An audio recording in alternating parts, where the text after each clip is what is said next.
In this episode, I'm going to be talking about transitioning from laning stage and how to set up a good game for you from the laning stage. So in this one, I'm playing a Red King against Team Secret, I'm playing against Enigma and Ember duo lane, I'm playing with Chen. So from here, even though it's minute 4, I'm already setting up how to kill the Carapod, because this is really important. I don't want my tower to get pressured, because if I lose my tower, automatically these guys are going to start invading my jungle, and my map is going to get smaller and smaller, and I don't want that to happen. So I just keep pushing the lane. We have a pull, but we're not pulling just because we want to push the lane. We don't want the Carapod to deal damage to our tower. Top 1 priority. I almost died because of it, because they know how important it is to kill my tower, and they try to kill me and get the tower. But this is something you have to do. You have to tank this one. Even if I die, let's say I died, it's still going to be worth it because I want to kill this Carapod. It's really important. That's it. Now I did my job, and you see how after a minute and a half, it's going to open up my map way more, just because I saved the Carapod. As we can see, I kill the Carapod. I'm going to kill one more wave right now, and that's when I can start jungling. But you see, there is no pressure on my lane. This is so important. There is no pressure, nothing is happening. I can allow myself to just start jungling. And that's what I'm going to do. Start jungling. I have skeletons, and yeah. You see, there is no pressure. The lane is here, I'm jungling, super happy about it. That's the reason why I'm top 2 net worth. Even though I'm playing against Enigma, a guy who's denying my creeps, you still manage to get good net worth. It's because you're not allowing them to get your tower. Even though this is an old patch and the ancient camp is here and not around this spot, it's still relevant because you still don't want to lose this tower, and you still this would be a big camp. You still want to farm that, you still want to farm the whole jungle and not let them get this tower yet. It's too early to do that. Next thing, even from here, I'm already thinking about what am I going to do at minute 10 Carapod. Can I go top, can I go mid, or can I just save my Carapod bot? You need to already prepare your move. 2 minutes earlier, it doesn't matter. We already got mid tower, and now here. I'm going to leave skeletons. I want to leave skeletons first. Yeah, there we go. Leaving skeletons before I TP with Red King. This is a bit of a different hero. But if you're playing Illus, you're playing Red King, you want to leave the Illus or the skeletons on the lane before you TP away. So the lane keeps getting pressured, even though you're not there. And I TP bot, because these guys are diving. There's the Carapod. I already checked top Carapod is dead. Mid one, the tower is dead. So this is the only Carapod left on the map. And I want to take care of it. And we get a kill for it. And all of this is just a big setup for how you want to farm and how you want to stay on the map. That's something I'm going to show you in the next episode or the future episode. You see top Carapod dead, mid Carapod, we got tower, and bot tower is still up. And that's minute 10. So do you see how much we got on the map right now? If you see, we have the whole map. This side, this side, this side. It's so ours because we saved the towers. This is so important. These guys, if they want to come to you, they have to use a smoke, or they're going to have to make a move that's going to be obvious for you, because the lanes are good. Imagine you lost a tower or you lost mid tower, they're going to walk in your jungle and you have no idea from where they're going to come. That's why it's so important to save these towers. Another concept of knowing when to fight and when to farm is by feeling can you stay in front of the fight? Can you tank up spells before fighting?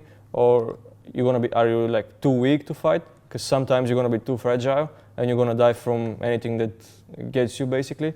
But in some games, you feel so strong that you can stay in front, tank spells, and this is going to make you want to fight. This is a good way to look at things. If you can tank spells, you should be fighting, because this is going to help you win the fight, every fight, basically. And in this replay, this is exactly what I want to show you. In this replay, I'm playing Stark against Team Enigma, and I'm going to show you exactly what I'm talking about. First, we killed them, and they saw that Rubik TP'd bot. So these guys were confident that they can take up a 4v5 fight. But looking at my items, I have Echo Saber, I have Halberd, I can tank spells, I can stay in front, so I'm not going to back off. In this moment, I want to force as much as I can from this situation. And we know that these guys are charging at us, because we saw them, and they keep going with me. It's actually 3v5, because Centaur is not yet in a spot. But I don't back off. I know I'm going to tank spells, and I keep sitting and sitting until my whole team comes. But I'm tanking every spell that I can. As you can see. This is opening the fight, because I didn't back off, I get gripped, almost die. But you see, they want to fight. They're getting baited into this fight. This is what I mean by that. If you feel like you can tank spells, you should bait fights. These guys are getting baited right now, and they're all going to die for it. See? This is how you should play. Like the moment you feel like you can tank spells, you don't back off. You just keep forcing the issue. And you see one hero's dead, two heroes dead, even though it was a 3v5 fight. That's what I mean by that. But if you feel like you're fragile and you're gonna die from, let's say, the first grip, you're not gonna go into this fight, but you're just gonna back off and you're gonna keep farming until you feel like you can bait spells or you feel like you're strong. Another concept I wanna talk about is like, can my hero help on the other side of the map? Let's say you feel like these guys are pushing your bot tower, and it doesn't matter if you defend it or not. Like sometimes you can even lose the tower to the catapult, but you feel like you can get a top tower and you can get more out of the map there. Let's say you're playing TB with a meta, or a Void with a Chrono, or Red King with ulti, or Sven with ulti. It doesn't matter. You just go to top, you use the catapult, or even without a catapult, just try to push the tower and place yourself on the opposite side of the map. Sometimes you need to mirror the maps.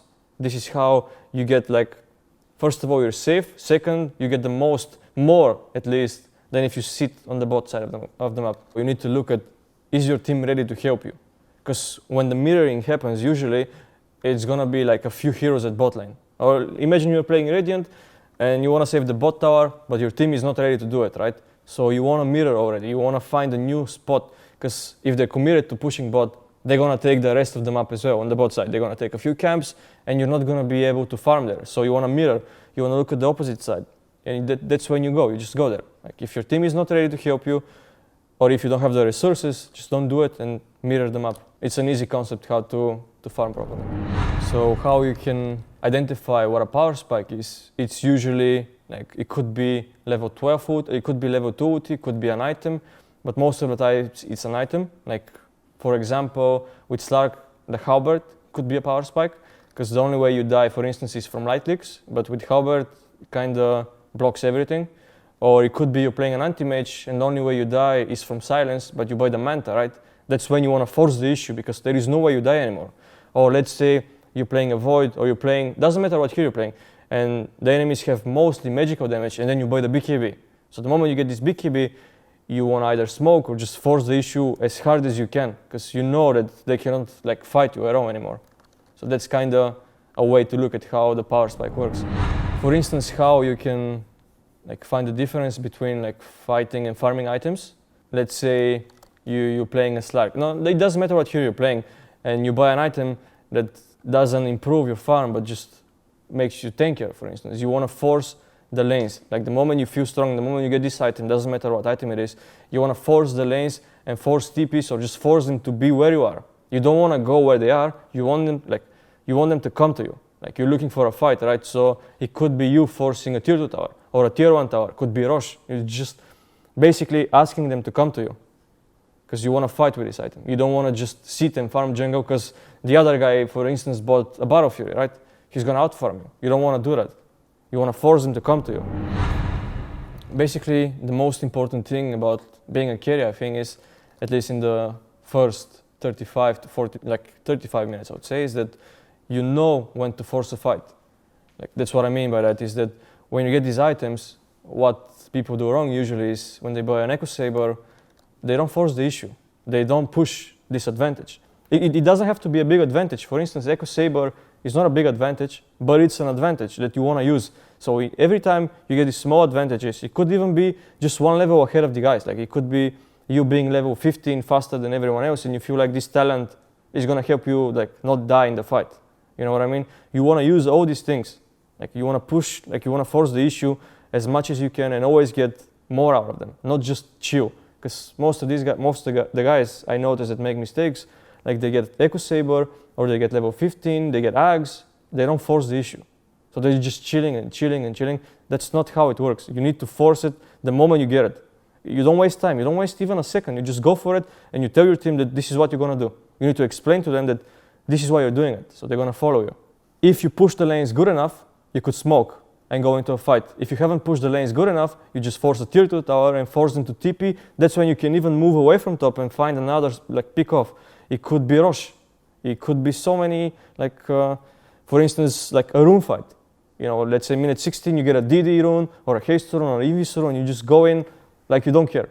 Like YOLO, basically. The most common mistakes people usually do after the laning stage is that they don't realize what's the most valuable place on the map to be. Like I see people, like for instance, they have the triangle open, ancients and everything, and they don't farm there. They keep sitting on the wrong side of the map or just forcing the wrong fights. This is like the most common mistake. You need, like after the laning stage, you need to realize what's the most valuable space for me. That's when you need to be, basically. So for instance, I'm asking myself the questions like, let's say I'm playing a morphling, right? And I cannot be bullied out of the lane. So in some cases, I don't want to leave the lane ever. But if I feel like my top guy, let's say my top guy is a Sand King who is struggling on the lane and he needs to get a lane, right? I'm just going to TP top and I'm going to let my Sand King stay bot. He gets the lane and I keep farming ancients because I want to help my guys when I have advantage, for instance. Or if you feel the opposite, let's say you're dying on bot lane and you don't have a space to be, you want to go to ancients, right? So you just get away from it and you leave a support on bot lane. Those are the questions like I'm asking myself constantly. Like where my guys want to be. Not only myself, but my team as well. Like I need to coordinate this with my team. If my Sand King is struggling, you need to help him. That's the concept.